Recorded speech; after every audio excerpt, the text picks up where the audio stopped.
messed up. How do you say yarrow? Welcome to How Do You Say Yarrows? How do you say yarrow? How do you say yarrow? It'll be all the fun in the world.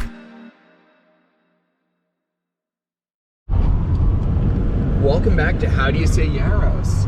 Today we are trying something called story time. And as soon-to-be parents, we want to get ready to tell stories to our baby. We love stories. So we're learning how to make one up together. We're trying a couple things and seeing how it goes. So, normally we would tell you to snack on, but let's start out differently. I'm Adam. And I'm Gabrielle. Won't you nuzzle into story time with us? So today we have a great story about two young boys, one named Beckett And one named Julius. and they're getting ready for a soccer game. So let's start our story off together. Gabby, would you like to lead it off? Sure. So, it was a late fall day, and Beckett and Julius were messaging each other on their video game early in the morning. It was a Saturday morning, and that's how they would always start their Saturdays. They would have some breakfast, and they would jump on the video game and just start chatting with each other while they annihilated each other on the video game. And Beckett said to Julius, "Man, are you ready for the soccer game today?"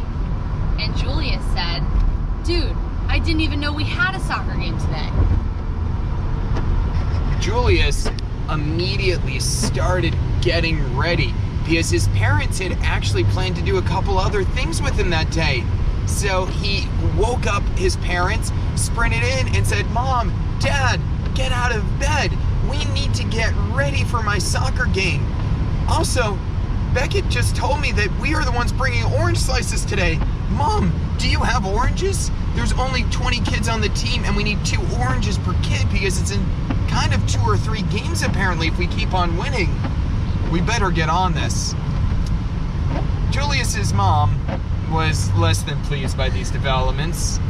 His dad, who had thought he would spend the day sleeping in a hammock, was also less than pleased by these developments as well. So they both peeled themselves out of bed, used some tissues to wipe the teardrops from their eyes, and started getting ready for the day. So Julius thought, "I'm going to help in every way that I can." Aww. So he went to find his uniform. He was able to find the shirt, couldn't find the pants, but he thought, does that really matter? Do I really need matching shorts? So he went back to his video game and messaged Beckett saying, "Dude, I can't find my soccer shorts. Do you think Coach will care?" And Beckett said, "Yeah, of course he'll care. You need to find your shorts, man." So he went back and he started looking all over the house. But in his attempt to be helpful and find his shorts, he was making kind of a mess.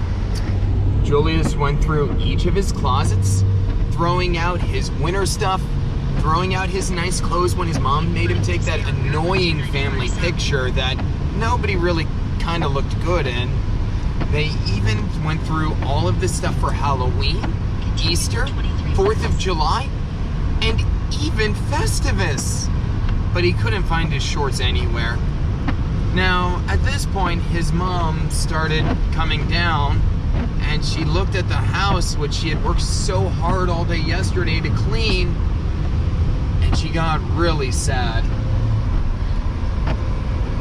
But Julius didn't notice because he was still looking for his shorts. So he continued on searching under the bed, under his parents' bed, throwing around clothes, anywhere he could find anything to look under for his shorts. In the end, he couldn't find them, and he thought, Beckett's silly. It's not that big of a deal if I just wear whatever pants I want to wear. So he told his mom, "I'm just going to wear whatever shorts for today." And she said, "That's fine, Julius, but could you please clean up everything that you just messed up before we leave the house?" So Julius messaged Beckett, "Dude, how do you fold clothing? I've never worked at an Old Navy." So Beckett sent him a YouTube link, and Julius started trying to do it. And if we're being honest, it didn't look that good at all. And soon his mom came in and basically did all the chores for him, because what 6-year-old could fold a shirt in a perfect 3-fold fashion, if that's even what you call it? So they started getting ready. Julius found his shin guards, he got his mouth guard in, and his mom proceeded to cut 100 oranges into 8 pieces per each, so that way the team would have all the oranges they would need, even though we know that that's a lie and nobody needs that many oranges during a soccer game. The most that you need is 2 to 3 in reality, total. These apples give more sugar. So because they had done so many things to get ready for this impromptu game, Julius hadn't really looked outside yet, and either had his mom, because she had been quite a busy lady. So he hears a beeping and realizes that his mom is getting a text from Beckett's mom. And she's texting her saying, "Oh my gosh, have you seen the weather outside?" So Julius and his mom run to the window, and sure enough, the world is white with snow. It's an early snow in the fall. So now Julius is so ready for his game.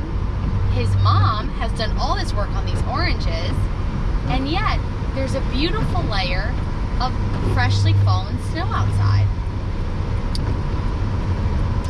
So what do? Well, Julius's mom takes a moment and cries quietly in the bathroom, because she had been stressed all morning over this, and this isn't a real story. But Julius messages Beckett, "Dude, let's get the soccer team together for a snowball fight. We were all gonna be together anyway, and these orange slices aren't gonna eat themselves." So the team, instead of putting on their soccer uniform, gets out their snow pants, their mittens, their gloves, some thick woolen socks, and meets on the soccer field, and it starts to go down. They had initially thought, snowball fight, whatever happens, happens. But one of the other players wasn't really sure what was going on, so he had still brought his soccer ball. He thought, maybe it's a practice, maybe it's a game, but I had planned on playing soccer today. So when the guy saw that there was a soccer ball, Julius and Beckett thought, let's see if we can play soccer in the snow. And so they tried. They put the ball in the center and had their own kickoff, and little did they know it was the best thing ever, because now they could use the entire field like a giant slip and slide and make some heroic saves, and to even look a little bit silly and have some fun when they're doing it. So they'd go this way and that, and soon enough the snow in the field was actually gone, and it turned into more of a mud pit than a snowy filled field. But the boys didn't care at all, because they were having so much fun. Then the moms and dads came back, because the score was 13-12.